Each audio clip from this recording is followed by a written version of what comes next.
Good morning, Aquarius, and welcome to my channel. Before we get into this, I wanted to say that this reading will be guided by the goddess Aphrodite.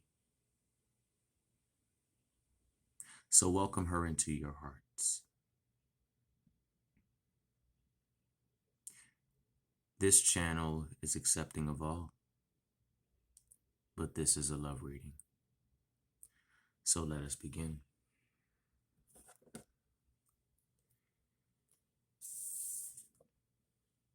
During shuffle and meditation, this came forth. Now, she broke your heart. He broke yours. And you can see the essence of that person sitting behind the light. Have you noticed how that force is somewhat hesitant in coming forth to that light? Do you know why that is? That is the light of love. That is the healing energy that must go forth in order to bring forth the love that you want. Real love is not about lust or how bad her body might be. And y'all know what I mean by bad. Shawty bad AF. Or how chiseled his abs is, or how Michael B. Jordan, or how Dwayne Rock Johnson, or how you get where I'm going with it. Those are physical things, and oh, they matter. Oh, yes, they do. Because our vessels, they are a visual representation of all that we wish to achieve. We are a blank canvas, and we have a right to build a six-pack or not. We have a right to get tattoos or not. We have a right to get piercings or not. And we use our body as a canvas. But that's not where we're going today. The pain that these people put you through in the past that lingers within your heart chakra is what holds you back from bringing forth the love that you truly desire. I heard fear. And for you to tell me that you're not scared is a bold-faced lie. If that does not resonate with you, then do not take it. When we have our hearts broken, we're scared to open back up again. I'm witness. I'm the living experience of that. But if you look deeper on an internal level, you will see the man and the woman within this card, the masculine and the feminine within this card. Loving thyself is a way to healing. How you go about loving yourself is completely up to you. Some like meditation. Some like bubble baths. Some like going for walks in the woods. Some like looking in the mirror saying, "You're a bad mother. Ooh, let me shut my mouth." But the opening message that I have for you is that past pain will only linger as long as you allow it. But that past pain cannot come near the healing light that you desire, that is wanted, and that is needed. We have a thing sometimes that when we have to heal, we don't want to. Because as I always like to say, healing is ugly. 444 for those that are into it. Healing is uncomfortable. It causes us to face the fears of what went down.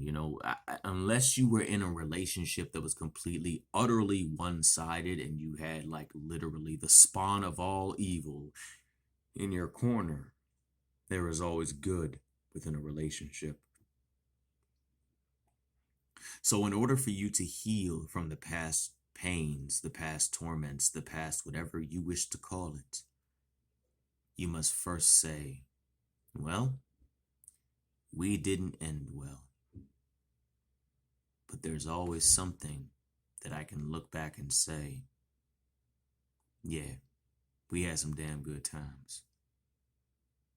Now, mind you, the Three of Pentacles is about progression.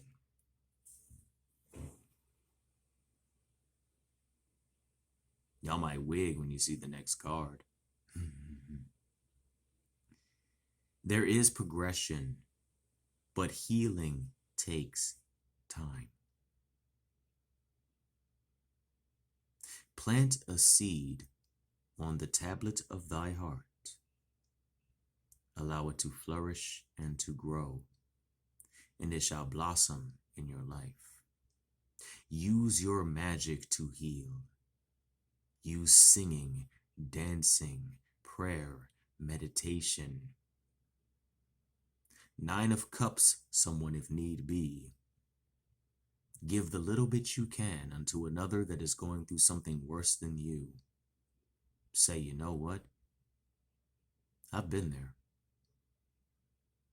And you know something miraculous that happens when you tell people that, and when you allow yourself to be vulnerable, and when you open up the tablet of thy heart unto the world or unto the person, and you are a light for someone else? They send the little seed that they're scared to send back to you. And that is what leads towards the healing progress, as well as the healing process.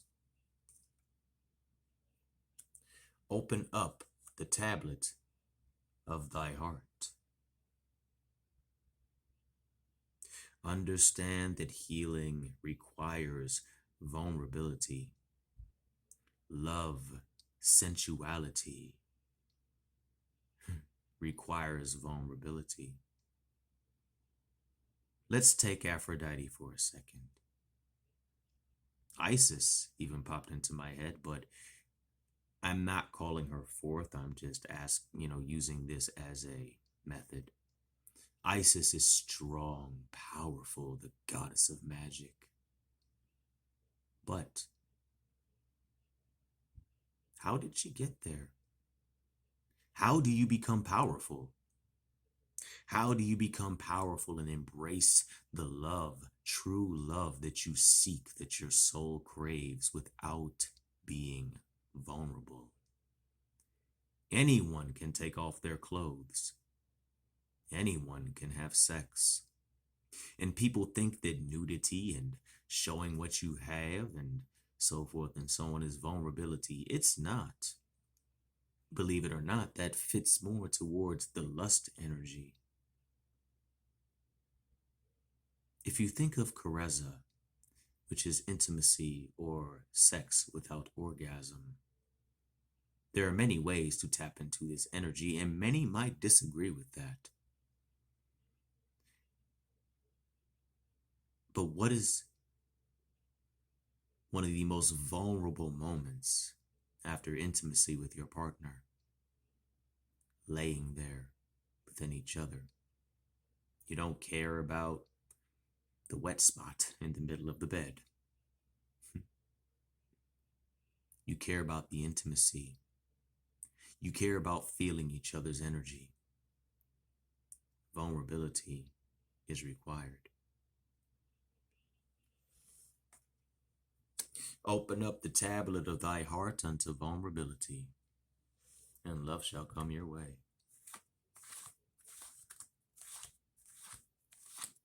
I heard 7.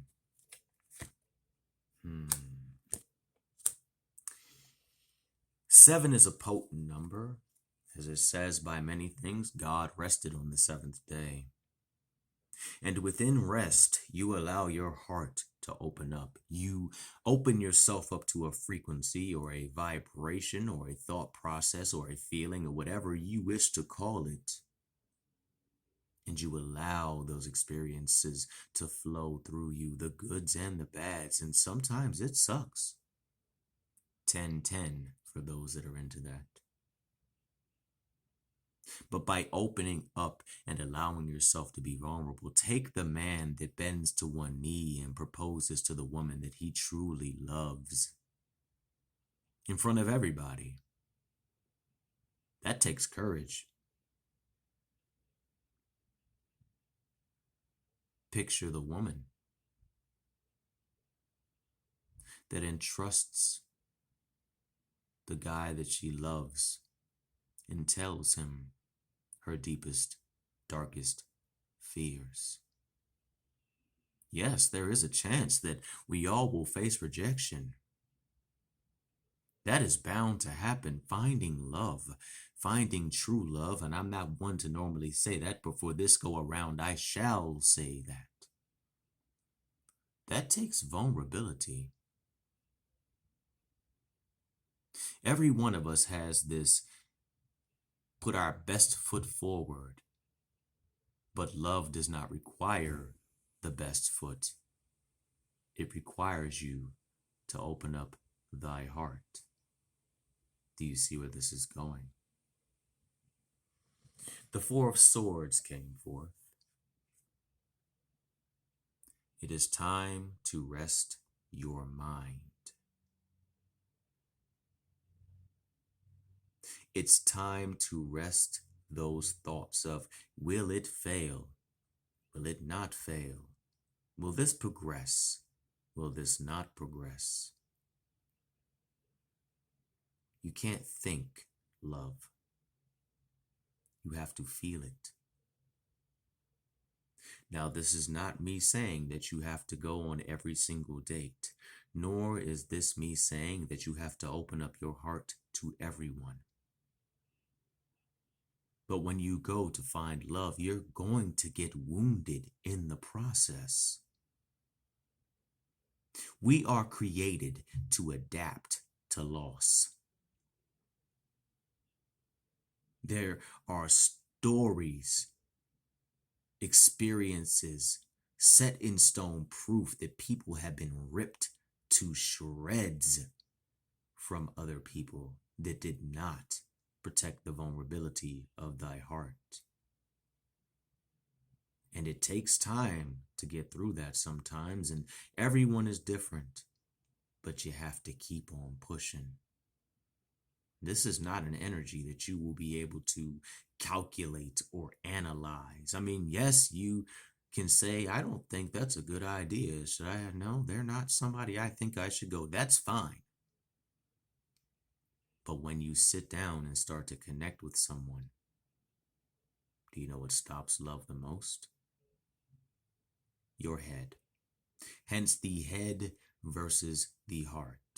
The meme that says, from the brain to the heart, I told you, and the heart is just following the brain. I don't think that's a good meme, because the conscious mind will shut us down. It will make us say, the last person broke me in ways that I can never recover from. But you always manage to recover. By all means, do not jump into relationships or go forth looking for something serious if you aren't ready. Because it's not good to go forth to a person that is ready when you truly aren't ready.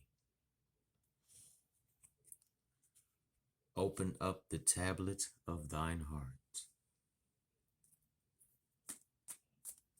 Heartbreak has tendencies to leave us up at night, thinking, feeling everything that was bad.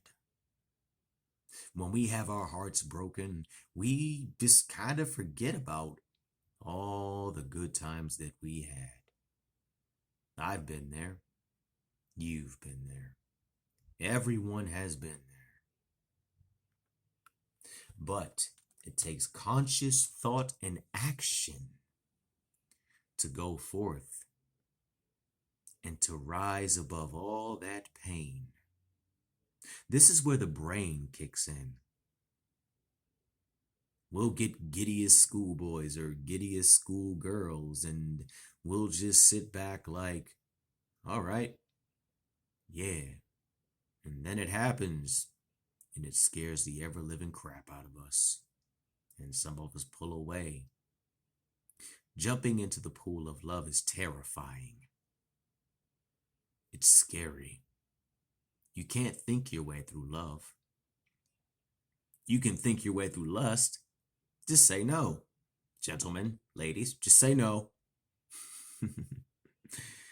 Just a bit of humor. But you cannot think your way through love. You can use your brain power and that conscious action, that conscious thought, that sword, to plan things out around what you feel. Take the wedding. You propose, and then the happy energies, the loving energies step to the side, and then you say, this wedding is going to cost us nearly $100,000. So you think your way through it and make it happen. You might have to downsize. You wanted to have the flower girl drop some sacred flower from the beaches of Egypt. I'm not saying go to the Egypt, but that's a beautiful place. I'm not saying that. What I'm saying is you might have to sacrifice that sacred flower for some tulips that you find at Home Depot. Nonetheless, tulips are beautiful. And only in your brain are you saying, well, I wonder if people see the beauty. Well, guess what? You wanted the sacred flower from Egypt or Africa or Europe or, somewhere in the middle of the woods. And to you, you might feel slightly let down. But everyone else is saying, what a beautiful bride. What a beautiful, beautiful wedding. What a handsome man. The girls are in the rafters like, oh my God, he gave up everything for her. The girls dancing down the hallway like, look at me, look at me. Ooh, yeah, I am awesome. I'm sexy. I got my man. Ooh, yeah. You even got that dude in the cut like, man, I'm mad. I should have got her. You even got that girl like, man, she don't deserve that.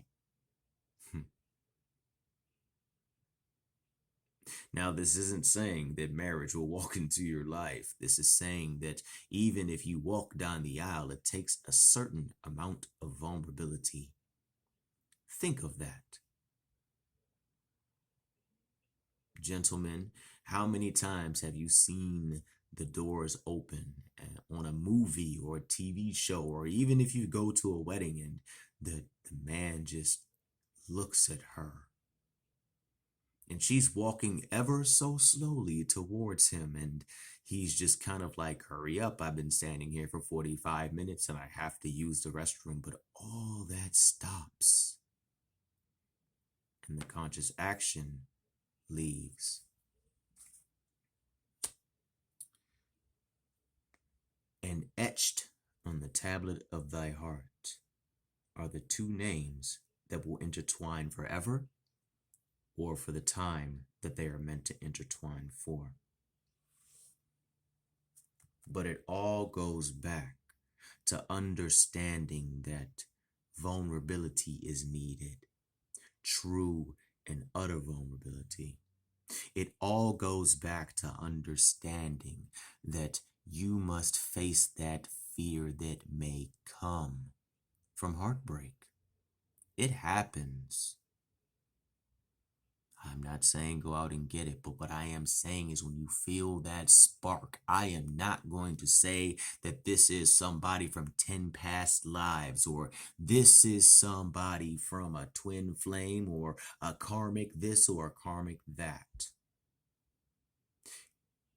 In a simple, mundane level, sometimes compatibility dies off and we are left hurt.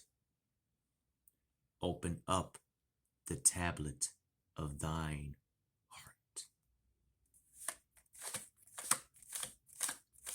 You can only open this tablet and show that person or the world when you are within rest, when you are within vulnerability. Open up the tablet of thine heart. In closing, we have this. Now, this is my BDE card, my passionate card, my butterflies in the stomach card, my, ooh, bruh, did you see her walk by? Or the girl's like, girl, that's not a cell phone in his pocket. But what is that? Is that love? No, that's lust. Love is ugly. Love is pure. Love will challenge you. Love will make someone go through the fire for you, and sometimes love will make you just utterly want to throw a frying pan or a cast iron skillet or some hot grits on somebody. Let's not throw the hot grits, because if anybody knows what hot grit, them jokes stick.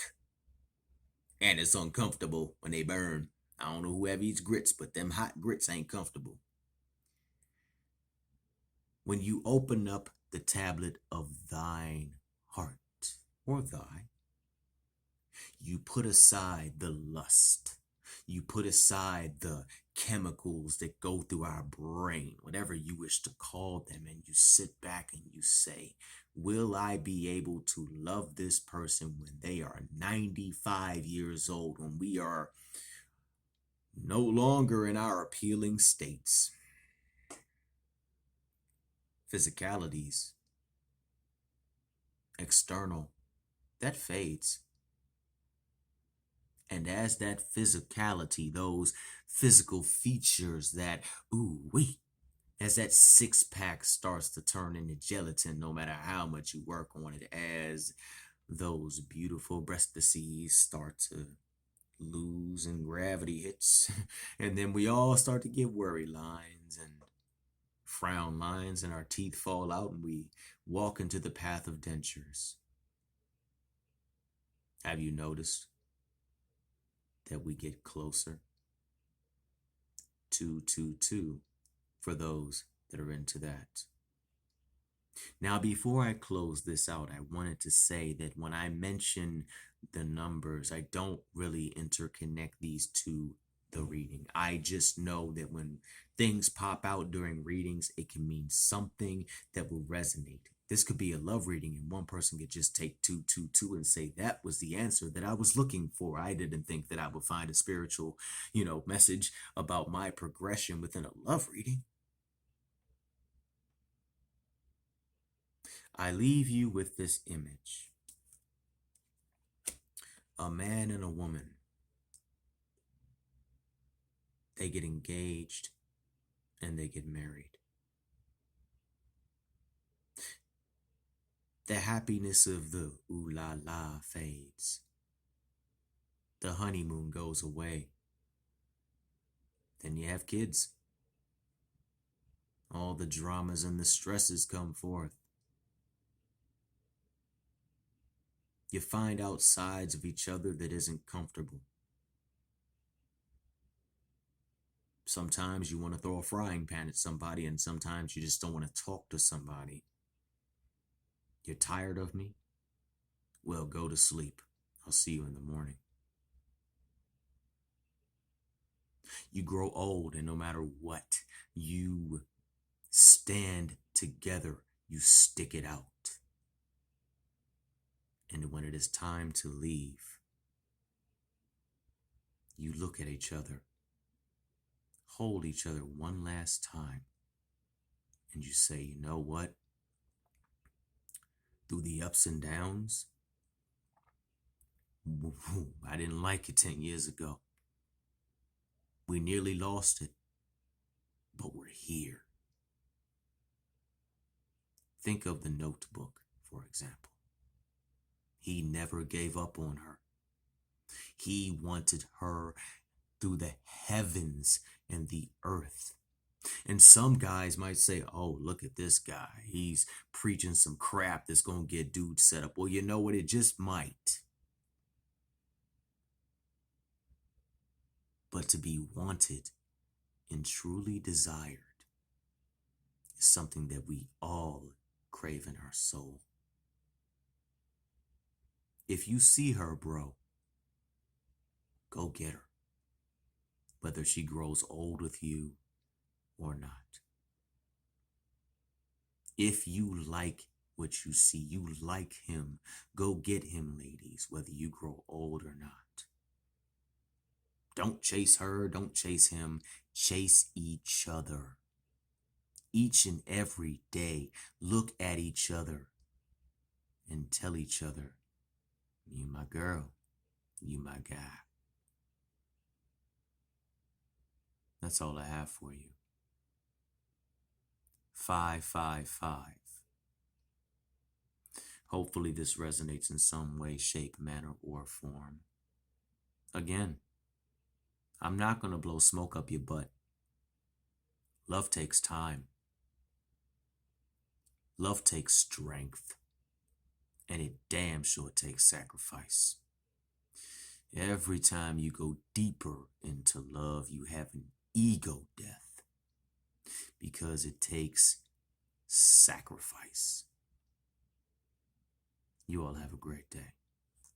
Peace.